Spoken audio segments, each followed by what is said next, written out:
I look at points of my life not necessarily as like there was this turning point moment, but rather these small like pivots. And so they were a combination of a bunch of various stepping stones that took me to where I'm at now. How do you segue into what you did today? Like, how does that, because you monetized it, you've grown this following, it's huge. I mean, it's amazing, how did that progress? Well, as one of my mentors says to me, rinse and repeat. And that's kind of what I did. I just kept doing the same sort of thing over and over and over again.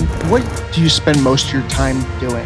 Is it the social, is it marketing, advertising? Filming is one thing, but is it editing or like, what do you find yourself? What burns up most of your time? I would say the majority of my time is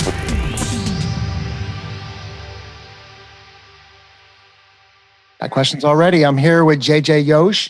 Let's get into the name, but what's your background? What kind of name is Yosh? Yeah, so my name is, my last name is actually Yoshihara. And I got so tired of spelling my last name out that I pretty much just cut it to Yosh. And when I was in school growing up, people would call me Yoshi. And during that time, like Yoshi the dinosaur was really popular in Mario Kart. So anyways, I took on Yosh about 15 years ago now, and it rings JJ Yosh. So yeah, but the actual surname is Japanese. That's kind of the ethnicity background. And that's cool. Yeah, it's Japanese. Yeah. I'm like a namesmith. I like, that's a strong name. I like that, so I was in my acting class one time. I asked my acting teacher, I said, my name's Michael Stein. It's not like Pacino or De Niro. He goes, what's wrong with Stein? That was my name before I changed it. I was like, really? He's joking with me. All right. So let's get into it, man. So where were you born? You're from California? Yeah, I was born in San Jose, California. Not my favorite place. That's why as soon as I was 18, I got the hell out of there and moved down to Southern California. But yeah, I'm from San Jose, born and raised. You still look really young. So probably when you were born, San Jose, because I remember San Jose before the .com boom. When you were growing up there, I mean, that's what it was like, just starting to grow and boom and turn into like this big Silicon Valley part of it, right? Yeah, I was there in Silicon Valley when the whole .com was going on, and way before that too. So yeah, I remember when Y2K was coming around. That was like such a huge deal for people because we thought it was going to be the end of the world. So many ends of the world time periods. Right. But yeah, I remember that Y2K it's a huge deal in the Silicon Valley since everything was like startup, these, computer startup companies. Where's that old restaurant in San Jose? It's the oldest restaurant in San Jose. It's a big, giant, like restaurant there on Main Street or something. Steak place or something. I don't know. For a moment I remembered it in my mind, and then I lost it. So you moved. How old were you when you moved? When I moved where? From San Jose down to Southern California. I was 18. Yeah. I mean, as soon as I graduated high school, I found a college that was not going to be near there. And then I was just set never to come back. Were you always into the outdoors back then?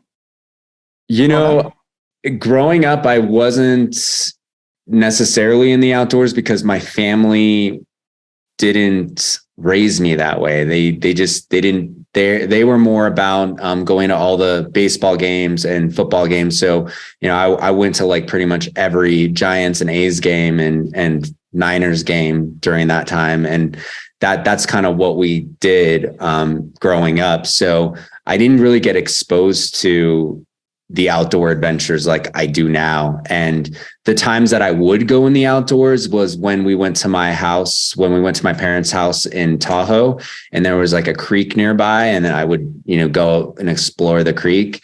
But that was as much as I knew about the outdoors. So it wasn't until I got to college that I really got to develop my love and passion for outdoor adventures. And yeah. So, but up until that point, yeah, I didn't really know about it. But I wish I would have. It would have changed my life way sooner. But everything has its time in life. Right, right. What was the inciting incident that made you just kind of like, say, oh my God, this is like something I've never known about and I want to get into? I look at the I look at points of my life not necessarily as like there was this turning point moment, but rather these small like pivots. And so there were a combination of a bunch of various stepping stones that took me to where I'm at now. And in college, I went to UC Santa Barbara, and first of all, that school has like the most beautiful campus and location. I mean, you couldn't pick a better place to have a college. I mean, we were on a peninsula surrounded by water on pretty much every side, and all of the houses that we got to live in had all ocean views. And I mean, it was just the most idealistic school that you could go to. And so I was already set up for this sort of outdoor adventure mindset just by where we were going to school. And we had the mountains right in our backdrop and then the ocean right there. So it was just a perfect playground for outdoor adventure.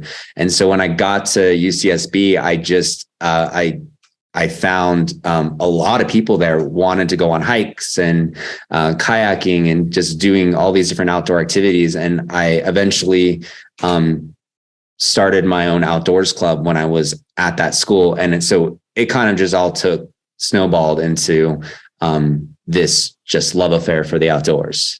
What was that club called? The Excursion Club. Yeah. And that was, when I think back to college, it wasn't really the school. It wasn't like the classes. That's not what I really remember from college. It's really the excursion club. That was really the most important part of my college experience. Yeah, I could care less about classes and all that. The majority of what I learned and what my career is now today was from the excursion club. That's kind of what set the entire tone for the rest of my life. What was your major in college? My major in college was chemical engineering, and I had pretty intentional reasons for choosing that one, besides it being the most difficult major in the school.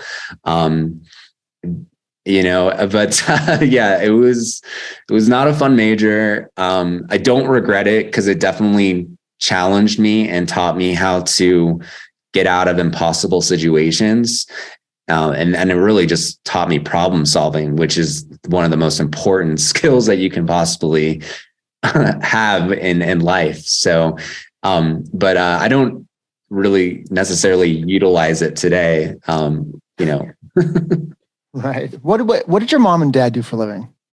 My mom and dad, they are real estate and mortgage.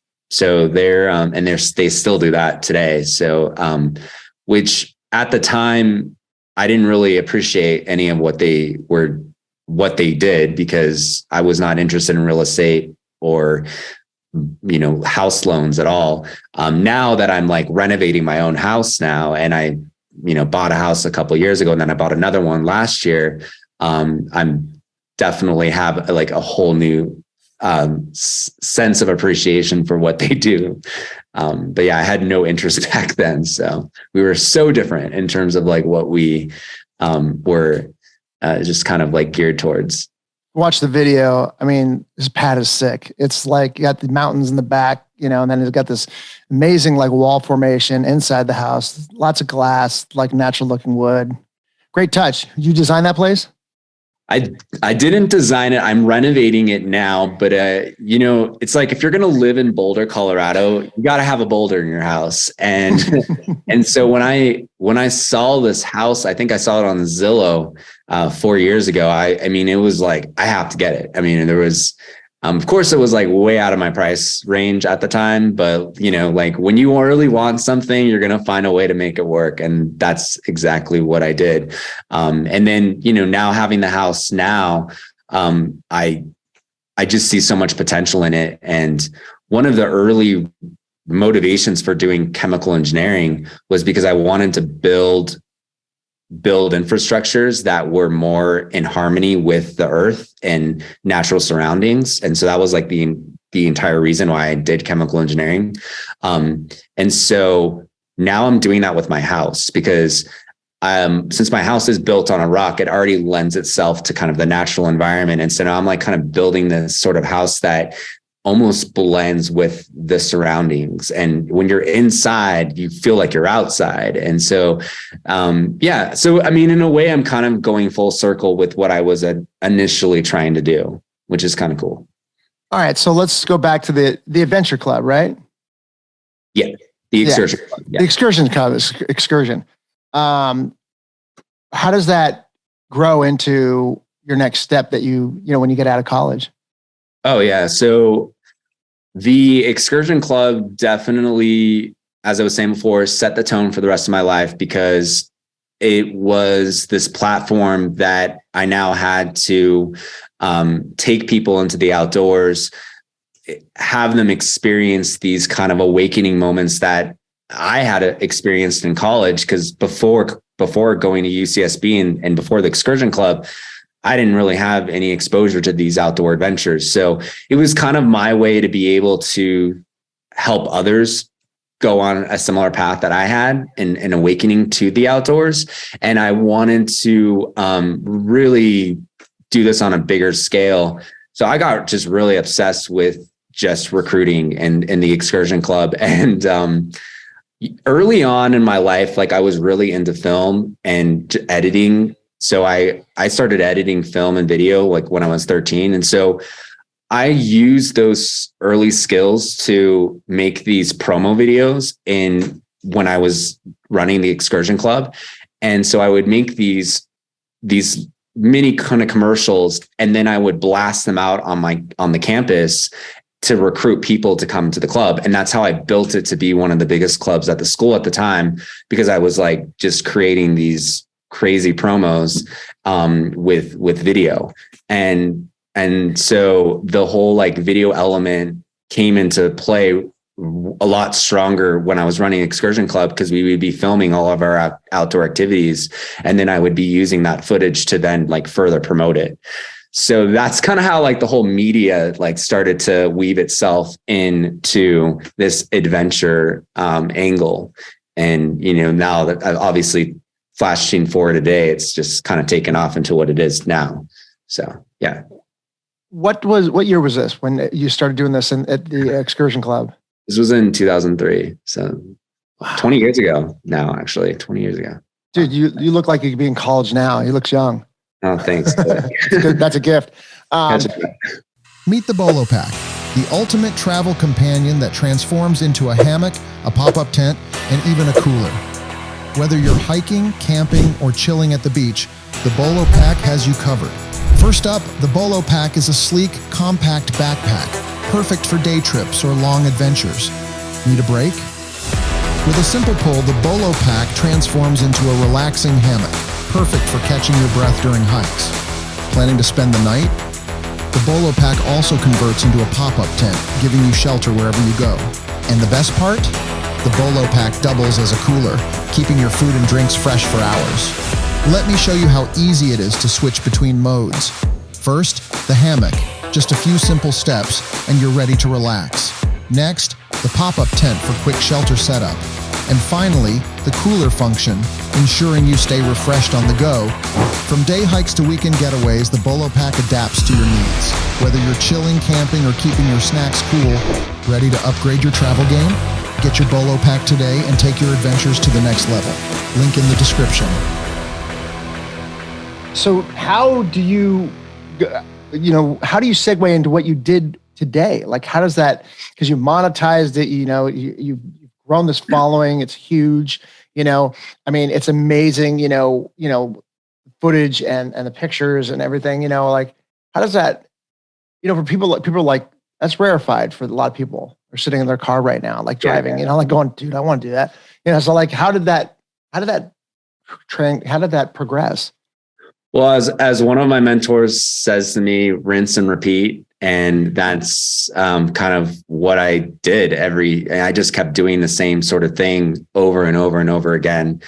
And, when I first started doing this in the Excursion Club 20 years ago, if you look at my videos then, I mean, I do watch them occasionally just to kind of see where I was. Cause a lot of times you get so stuck in the day to day that you don't really see the progress you're making. And so you've got to go back and watch things from the past to really feel that progress. And it's very motivating when you can go back like that. But early on when I was doing it for the excursion club, I mean, it was very amateur, but my mind wanted it to be so much bigger. Cause I was a child of like the 80s and the 90s. And I was very much into Steven Spielberg's movies. I mean, he was definitely like an inspiration in terms of like kind of like the sort of videos that I want to make. And so, like from the Goonies to E.T. to Jurassic Park,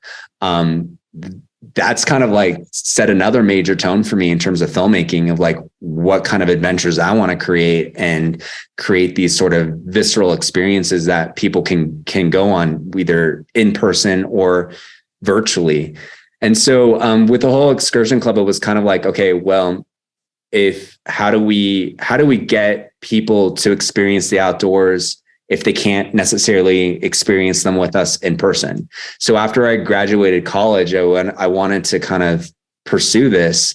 And so that was where the whole media angle came into play and figuring out how to, document our adventures, but make them in a way where people that are not necessarily there physically can also experience them fully. And so, pretty much right when I graduated, I started a production company called Higher Earth Entertainment, which is the one that I'm currently running now. And we just started to do small expeditions, like to various locations within the US, where we would do like backpacking trips or mountaineering trips. And then we would like document this whole video. And then, so that was kind of like my first sort of step into the documentary space, and then trying to get sponsorships to join on our different journeys and expeditions. So back then, I mean, we're talking 2006, 2007, that's the year now we're in. There was no social media. I mean, YouTube was very early in its stages. Facebook was very young at that point. So no one really had social media back then. And so when I was pitching companies for sponsorships, and another thing too, when I had no following then. So I was primarily pitching people on just my passion for the project I was about to do. I like one of the first ones was like going from Death Valley to Denali in Alaska. And it was like, we were doing this North American sustainable journey. And so I was just like pitching people on just like, this is going to be amazing. We're going to travel totally sustainably, from our food to the clothes that we're wearing, to the gear that we're using. It's all going to be eco-friendly. And during that time, there was like this whole Go Green movement. I think Leonardo DiCaprio and Al Gore were releasing these documentaries, which kind of caused this like Go Green, like everything. This was very trendy then. So I was riding on that same sort of momentum, pitching to these companies, and I was able to actually get companies to trust me and join on these expeditions. So that was how it first started. That's an exciting, like salad year kind of moment, man. Because like it's before like a wave of like other tools came along, and you rode that wave, so nicely, and you were able to get there's some channels that you hooked up with too, right? Yeah, well, then we were trying to get it on channels. We weren't successful at that. And that's the thing about whenever you're pursuing anything, you can't expect that you'll get your dreams to come true right away. But like, I mean, the reality is they're not necessarily going to happen right away. And at least in my case, like there were a lot of failures and rejections, at first. I mean, I guess if you want to have another positive word for it, I guess mishaps, I don't know. But we got the footage that we needed to get, excuse me. And, the way that the the deliverables back then, which is what I would promise the brands, was like, we'll give you photos and like raw photos and video footage that they can use for their own use. But again, you got to remember, like back then, I had no film experience. And so like the quality of the footage that I was capturing was so bad. But, you know, I believed in the project. I believed in myself. And that was how these brands, you know, I think they were excited because I was excited, and they probably knew the footage wasn't that great, but you know, it was organic and it was authentic and real, which we're seeing that a huge change now with this new generation, because with TikTok and everything, it's like, it's all about like more real, authentic content. Where it wasn't at that point. You know, at that point, it was still like this high quality sort of thing. So that is so interesting. Yeah. Cause everything back then was polished, you know, and I was like, now it's like this real nitty gritty, like I'm there kind of feel. Yeah. What people want now, but also, I mean, Denali, that's like a rare area. That's like not a lot of people get to go there and shoot there, especially back then, you know, so they were probably really happy to get that footage out. And you being a young, even the people, how many people did you go with to do that? So this was like a disastrous trip, but it was a huge milestone learning point. I found people off of Craigslist actually at the time. And, I did like this whole sort of video audition process that everyone had to do. It's just crazy to think when I think back of like the whole process that we went through then, but yeah, I was able to find 3 other people to go with me. We definitely grew together on this journey because it was 2 months that we were on the road, and we drove from Death Valley all the way up to Alaska, going through the Yukon and Alberta and British Columbia. And it is a really far drive. I mean, so far. And how long did it take you to go from Death Valley to Alaska? I think it was over a week of driving to get from Death Valley to the northern, or to the middle part of Alaska. And yeah, and with people you don't even know, because I didn't know these people that I had just met offline. Wait, the 3 people that you went with? Yeah, and 3 of you. There was 4 of us total. And this was, you didn't know anybody prior to it? You went, that's a lot of guts. Well, yeah, and you know, you got to think too, or during 2007. I mean, it's still kind of early on when people are meeting people offline, you know. So, but you know, I was a young kid, and I was like, whatever. I don't, you know, I was a risk taker, a huge risk taker, so I just went with it. I was in my early 20s. I had wrote and directed and produced a documentary on the history of raves and house music. And I went across America for 4 months, driving around all, you know, continental United States and Canada. And I had a DJ that I knew in San Francisco, but we had to ship somebody back, the third person, because like we weren't getting along. There was like a casualty. Did you have a casualty? Or you guys really had to got along?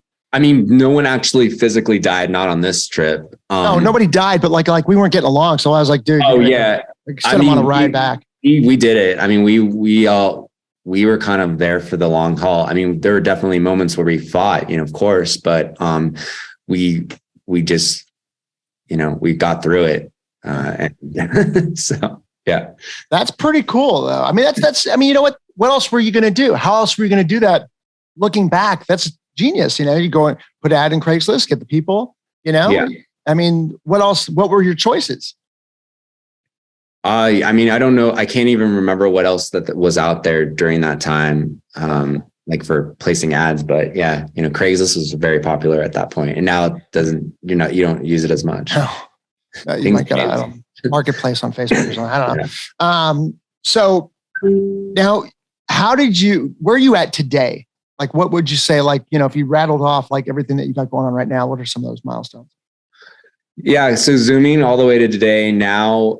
Of course, I have our Instagram channel, our TikTok channel, which is flourishing, and it's providing a lot of branded endorsement opportunities to make content for various brands. And now we're, making video content that is polished and high quality, which is kind of interesting because I know that's not necessarily what's trending, so to speak, but it's always been kind of a lifelong dream to make this really high quality, polished sort of material. So now we're doing that. We're getting paid by brands to actively make these videos, not just for online consumption like Instagram and TikTok, but also broadcast as well. We also do make commercials for broadcast.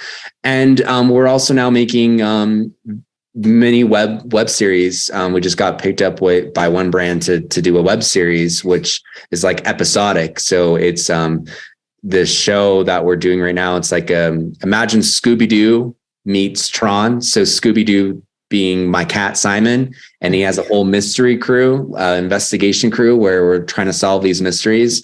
And we have this slot machine game that gives us, as we're playing it, it unlocks different clues, which takes us to the next adventure. So that's what the show is that we're doing now, which is taking up a lot of time.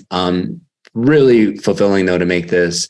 And we just aired the last episode last week, our first episode last week. So we have many more to come. So that's kind of like zooming forward. Now I have a whole team.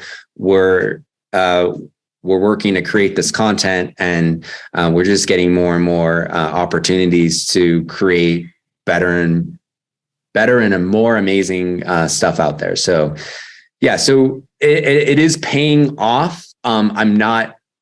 I'm definitely not at the goal line yet. There's still so many higher peaks that I want to climb. But again, like I said, if you look back at 20 years ago and you compare, huge difference. What do you spend most of your time doing? Is it the social, is it that marketing, advertising? I mean, filming is one thing, but is it editing, or like, what do you find yourself, what burns up most of your time? I would say the majority of my time is admin. There's just a lot of processing. I mean, you gotta, with the videos that you're making, there's first of all negotiating the deals, which I work with my manager to negotiate the deals. And then there's just a lot of like bookkeeping to keep everything organized. I mean, you really got to have a strong foundation with whatever you're going to do. And so the bigger your empire is, the stronger that your foundation needs to be, and the more maintenance and upkeep on the foundation. So I do spend a lot of time just on the computer doing all of the bookkeeping to keep this empire afloat. And screenwriting, I do a lot of screenwriting because we have to write all our videos, and just kind of scheduling and setting up our shoots. The actual time that it takes to shoot and edit is a lot smaller compared to just the admin that I. Yeah. And the prepreration of the shoot. Yeah. I mean, the more you prepare, the better off you'll be for. Exactly. That's usually however it goes, right? Yeah. Yeah, definitely. 30,000 foot view. I mean, I always ask everybody this, but curious, so young still, 5, 10, 15 years. Do you plan that far ahead? What do you plan for that? What do you want, or what are you planning ahead? I really, I am a huge planner. But recently, because I don't want to necessarily get any older, I just want to live right now. That I'm not trying to see 5 or 10 years in the future. I do have sort of where I want to go moving forward. I'm very much in the moment though right now. At least for this year, my goals are to get this web series that we're doing really off the ground, really put all my passion into it and creativity, and make this the dream that I've always wanted to create, which is creating this sort of Spielberg adventure series, where my cat is kind of has this comedic angle to it, and he's actively a part of it. So I really just want to focus on this series and make it the best that it can possibly be, because that's very much what I've always wanted to do with multimedia. And also with my production team that I have now, my social media team, I really want to just keep expanding and scaling up our team in terms of the types of projects that we can take on, that they don't necessarily have to have me involved in them. We can have other talent involved, and we can do just more projects. So I really want to, just as a business owner, work on scaling up. So that's a huge goal of mine as well. And then with my renovation project in my house here, I want to make this just one of an example of how to build with the earth, and use this house as just kind of like a role model, sort of, to be able to do that. So those are kind of the 3 legs of my business right now that I'm really, going for. You're poised to do it, man. Like just hearing you talk about how you prepare and how you keep your books and how you keep your files and all that. You would think that something mundane like that really doesn't play a part as much as it does, but it does. Yeah. And also, I mean, your numbers on social are staggering. So you have all the right elements. You have a good, head on your shoulders. But what's the biggest needle mover for you as far as like, growth in, as far as social is concerned? Well, I think when it comes to growing your socials, you always have to be cutting edge, and there's a lot of analyzation in the data. And this just goes back to bookkeeping again, because if you want to scale up, you have to be super strategic, and you've got to analyze all of the past data. And another thing that my company does is we also do social media growth and consulting for a lot of other influencers and a lot of other brands. So I actually do coaching for brands and influencers to help them build their content up. And with that is developing tools so that so you basically have a model and a formula that other people can follow, so that they can experience the same amount of success. So it's really just kind of creating these tools in formula that they'll be able to utilize. And in order to create that, you have to analyze the data and really just hone in on everything that's kind of happened. So that again goes all back to just the bookkeeping and organization. And so that's why I spend so much time doing that. I mean, actually money probably too, on my advertising. And that actually goes back to my chemical engineering, because if I didn't have that background, I wouldn't have that engineering linear type of mind where I can analyze the data and do a lot of growth hacking. So that's what I would say is kind of the key right now in terms of how I'm going to grow my accounts and grow my career and grow the projects that we're doing.